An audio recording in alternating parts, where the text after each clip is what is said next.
Man, we've really had some crappy Prism Shard luck recently. Let's turn it around with the very first pull, man, with the Shadowkin faction pool action that's going right now. With the Prism Shards, we pull a Tamua, which, well, things could only get better from here. You know what I'm saying? I've got to tell you the truth, man. My Shadowkin faction is just lacking any kind of solid damage dealer, especially, oh my god, Provoker in the pool as well. Yeah, having like some insane wave control would be amazing. Also, just wave control in general. Solid, good, like backbone of the team type of champions for my Shadowkin faction would be amazing. Harima would be incredible. Kyoku would be insane. Of course, the faction unity champion, the Tetsuya, would be absolutely insane as well. Michinaki also, oh my god. Like, there are so many champions in the legendary pool that I'd be so hyped to get my hands on in this Shadowkin faction pool. We're really hoping for gold, man. We got a whole bunch of pulls to get to. I got a pull that I'm going to get to just now, actually, on the free-to-play account, so let me switch on over real quick. And I gotta tell you the truth, man, on the free-to-play account that we're on right now, we really could use the pulls, man. Like, my best epic champs in the free-to-play account are from using my beginner promo link, right? The Rector Draft, the Tagore, the Ugo, of course, the Haikatoon completely for free.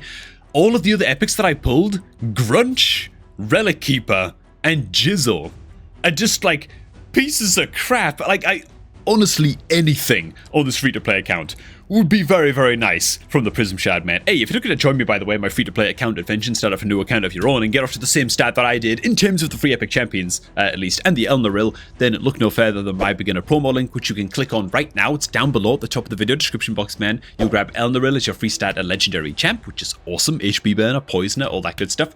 And a few epic champions that are actually just S tier quality epic champions as you level up your account as well, man. Best beginner promo link on. Make sure that you get it used if you're going to join me on my free-to-play account, man. So, yeah, I found the hell out of the Sand Devil tournament, dude. Because I'm just so desperate to just find any... Like, I've got a lot of food champions ready to use on this free-to-play account, and nothing that I really want or that I'm super excited to level up to level 60, so... Let's have it, man. A good quality epic champ as well. By the way, like the bloody Hitatsu or the Turagi, that would be incredible as well. Even the Burengiri would be fine. Let's see what we grab from this, man. The free-to-play pull. It's an epic. No way, man. Are you actually kidding me, bro? Are you kidding me, man? Oh my god. Okay, like, to be fair, look, Tamo's not the worst champ in the world. Like, she's like, from my main account, I'm much more disappointed for her on my main account, of course. She at least brings a 310 cooldown AoE, 100% land rate, strong decrease attack. That's good. Like, that's actually good enough. That's going to help me progress a lot. At least in the likes of Ice Golem and stuff like that, you know. Nice, reliable decrease attack. Fair enough, she's going to do a little bit of something. What does her A3 do? Okay, 4-turn cooldown. She places counterattack on one ally for a couple turns, 3 turns if it's Shadowkin. And then she gives some 10 meter fill and increased crit damage buff on allies for 2 turns. Okay, like, she's not the worst, and of course, it's faction grips 24%. Not bad, fine. Still not a champ that I'm super hyped about taking up to 60 at, like, a rush on this free-to-play account. Oh. That poor free-to-play account, man. And its mega unlucky pulls. Okay, we're back. We're back on the main account, man. Tamo's fine. She's fine, okay. Okay, back on the main account, man. It's time to pull the rest of these prisms. We've actually got 14 hours left, by the way. There's a champ chase going on right now as well. So, let's get some points. Let's get cracking. Let's see if we can hit gold.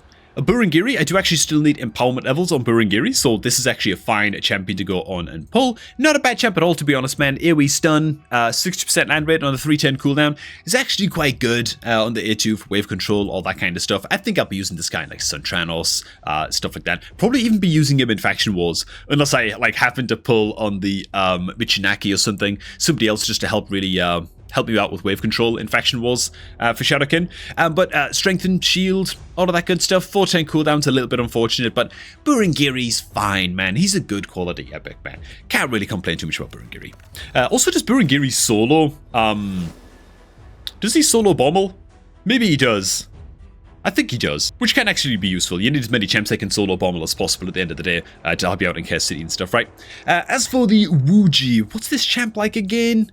Kind of middling in terms of reviews, attack all enemies, block buffs, not 100% land rate though, and it is on a 310 cooldown, so that's not very good. The A3, 310 cooldown, perfect veil, and counterattack buff, but only on this champion for 2 turns. Ah, god damn, dude.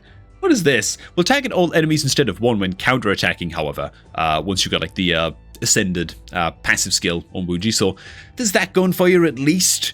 So if you can keep like counterattack buffs on it but I'd rather just kill stuff without having to take a hit first to counterattack, you know what I'm saying?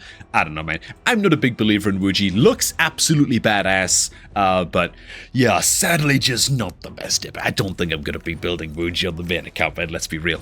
Okay. Another epic pops on out. It is a Kinagashi, who is actually not a bad little epic champion at all for the Shadowkin. This might actually be one that I start to build out just for use in hard mode faction wars in case I need a reviver over there, which I may well do. Again, my Shadowkin isn't the best faction in the world. Double hit at A1, chance of decreasing turn meter by 10% is pretty good. Also brings an ally attack on the A2. It's not a super strong one, but it does also fill turn meter of allies by 15%, so she only teams up with one teammate, but a bit of 10 meter fill is fine. She's really useful for the revive, you know. Do you really want to build out a Kinagashi? Am I hyped to build out a Kinagashi? Not really. I've got one in the vault already. This would be like a champion empowerment. But still, not a bad little Shadowkin champion to maybe build out at level 50 for clearing normal mode faction wars. I'm not sure how much of a help she's going to be into hard mode faction wars when they eventually trickle on down the production line from Plarium HQ, as it were. Oh god, and we just get another Kinagashi. Okay, oh for God's sake, we're not gonna hit gold, are we, dude? We're not gonna hit gold, man. Oh, my recent Prism Shard pulls have not been great. I gotta tell you the truth, man. They've just not been great. It looks like this was turning into a equally disparaging session so far. We've got 7 pulls left. You know, I don't want to write it off too quickly, but Jurojin brings decreased attack on the A1. Fair enough, but it's on the A2, it's bookable down to a 3-turn cooldown. Shield buff on himself that attacks one enemy, place provoke for 1 turn. It's like a single target provoke on the A2. Oh, I don't know, dude. Like, it's just, And then on A3, attacks one enemy, ignores 25% of target's defense. I mean, fair enough. We'll also ignore block damage and killable buffs. I'm not really lacking. Okay, I don't know. Jurojin. Let's be real. I'm not going to be building this guy, right? I'm a little bit surprised that he's even got the reviews that he's got, to be honest. Maybe he hits a lot harder than I'm expecting, but yeah. Not a big believer in Jurojin. Okay. Let's keep on pulling, man. Surely it can only get better. Oh! What's happening? Oh, I thought it was winding up for like an insane epic, but a Taragi does pop on out, so that's actually pretty good. Do I even have a Taragi on this account? I don't know if I have a Taragi on this account, you know. Would have loved to have grabbed this guy, of course, on the free-to-play. If I have a Taragi on this account, he's somewhere in the vault and I just haven't got around to building him yet. But champion empowerments always make it more appealing. This is a great epic champion, by the way. Oh, what I would have done, man, for this epic on the free-to-play, man. Decreased attack on the A1. Very, very nice. Big old AoE provoke. It's only 50% land rate provoke, but the chance to land their provoke goes up for each debuff on the enemy team. So as long as you land a few debuffs, you can get that up to like a 60-70% land rate AoE provoke on a 3-turn. Very, very good.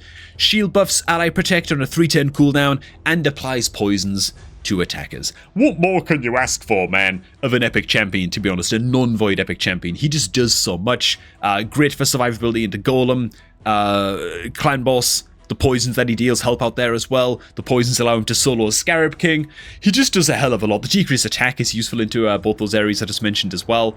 Great for faction wars. Just a very, very solid champion overall. You know what, man? I've got to get myself the Taragi the Frog build on this account, man. He deserves it. My account's quite far along. I still think he's good enough that he deserves a priority-ish spot. At least Gory pops on out. Okay, Gory's a little bit of a bit more of a divisive one. I think Gory's main elements of the kit really: hard mode Fire Knight, double hit A1, chance to place. Oh no, it's placed an extra hit if the target's frozen. Okay, so it's just a double hit at A1 for helping to break the Fire Knight shield, but then brings a 3-turn cooldown triple hitter with a 100% chance to freeze on the A2. And so as long as your Gory's moving very, very fast into hard mode Fire Knight, this is obviously great for 10 meter control and all of that good stuff. Not a bad champion, man. Just a little bit lower down the list, below the likes of Neldor and Creodan, who I do have in the list, the priority list to build out next on my account to help me out in hard mode Fire Knight. Yeah, I think they just slightly edge Gory out in that race of priority. You know what I'm saying? Not a bad champion by any stretch, though. Good old Gory and his beautiful hair. Incredible. Okay. Another epic is the thing. Well, there's like a 3 times empowered Kinagashi. I guess I'm building a Kinagashi, boys. I guess that's just happening now. God damn it, dude. I'm not even that happy about it because of all of the epic revivers. Kinagashi's quite a mediocre one, to be honest. just because it doesn't really bring a whole lot else with the rest of the kit. And like the A2 is fine. It's fine. We've got 4 pulls left. I'm just going to keep telling myself that it's all fine. And maybe it will be, man. Another epic pops out. It's a bloody gory. Oh, God. Okay. Well, at least the title of this video is probably going to be something like, "We whaled once again on Prism Shards. Was it worth it?" You know? Because that seems to be a title that people like. Because they like to come and they like to come and see a whale in action and actually see that, you know what? Not always when you spend on raid do you get what you want, man. At the end of the day, you're paying to gamble. And while for me as a content creator, it's fine for me to do, it's fine. Because at the end of the day, like, I make some money back from YouTube. And I think to myself, oh, well, you know, I get to do like a big shard pulling event like this once or twice a month, like Soulstones or whatever, once or twice a month. And it gets to make a big old video. But oh my god, man. A Prism Shard's generally a pretty crappy investment if you got like a monthly budget in Raid Shadow Legends, man.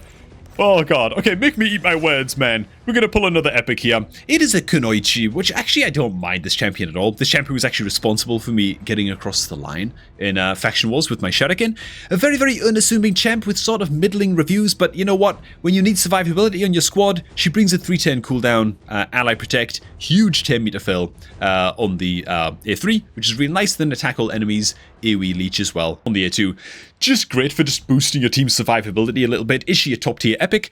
Not really, but she'll always hold a special place in my heart, man, for just getting me that those max stars on normal mode Faction Wars, man. Just get me over the line, like I said. So, not a bad little epic, man. Not a bad little epic. Did do a video sort of spotlighting her as well. Oh god, well, it looks like I'm just multiply empowering my Kunoichis with these Prism Shard pulls. We've got 1 pull left, man. 1 pull to rule them all. Okay, I just want to point out, oh god, no, Mercy on Prism Shards is awful, right? Mercy on Prism Shards is just absolutely terrible. Yeah, you need to pull 20 Prism Shards without a legendary to start getting a percentage increased chance of hitting gold, man. 20? What are we doing here, man? What are you talking about? 20? I mean, that means you need to drop like, what, $250 or something to even get a sniff at hitting Mercy for Prism Shard pulls? Because, by the way, the Mercy system for Prism Shards, this resets with every new summon pool that comes out from Prism Shards as well. Generally just a horrible, horrible investment, man, to get your Prism Shards. That being said, I'd love to eat my words and just hit Tetsuya on the very next pull. Who knows, you know what I'm saying? Final pull. It's another epic, because of course it is. And that's a 3 times empowered Gory, whether I like it or not. And frankly, I'm just indifferent about it. Well, here we go, I suppose. We could get some pretty good champion empowerments going. I still actually do use Kunoichi in Faction Wars, for the time being at least, man. So the double empowerment on her, especially being like a tanky ally protect champion, is actually worth a hell of a lot, right? The speed, the HP, the defense percent is worth really quite a bit, man. So I'm going to go ahead and get her empowered up. Taking extra time to make sure I'm not empowering the wrong champion here, by the way, like I might have done with a random 4-star level 1 Hitatsu who I accidentally empowered instead of my main 6-star awakened Hitatsu, by the way, because I'm an idiot, okay? Let's keep on empowering. We've also got the Burungiri empowerment right here as well, so I'll go ahead and throw that one on too. My current Burungiri's just hit 5 stars. He's kind of like a work in progress, just building him up slowly in the background. Hilariously, the Kunoichi, the Kinagashi, is going to go up to being 3 times empowered here, bro. That's kind of crazy, man. For a champ I haven't even really built yet, she's sitting level 39. I guess I just do it. And then just eventually build out Kinagashi, you know, so that you guys don't have to. And I can kind of give like a champion review or something some point in the future. Same thing with Tomoa, dude. She's actually like 3 times empowered now. She's only 4 stars, man. Like, what the hell is this, you know? What else have we got here? I did pull other duplicates as well. The Taragi I haven't touched yet at all. And the Gory... God, I'm tempted to use these Gories as chickens, man. I'm not gonna lie. Would that be stupid? I feel like that might be stupid for Cursed City, because in Cursed City you can be limited in what factions you can use against hard mode Fire Knights, so maybe I just hold on to those for now. The Taragi, at least, I'm gonna go ahead and empower one of the Taragis, I guess, with the other copy of Taragi, and that's it, because the Son of a Gun's worth building, even though, like I say, he's just sitting in the vault for now. Alright, man, those are the pulls. How bloody disappointing was that? Thanks for watching, guys. I hope you just enjoy my misery, at least a little bit, and you can pull those Prism Shards vicariously through me. Hey, if you're looking to start off a new Raid Shadow Legends account, man, go ahead and get that done using my beginner promo link, which you can find down below at the top of the video description box, man. Hit that link, use it to sign up to raid. You're going to get yourself all kinds of freebies to start off your new account, including Elnoril as your free starter legendary, man, who you'll grab as soon as you're done with the in-game tutorial. Yeah, she'll just pop up in your inbox. Okay, thanks for watching, and I'm going to catch all of you all just a tad bit later, man.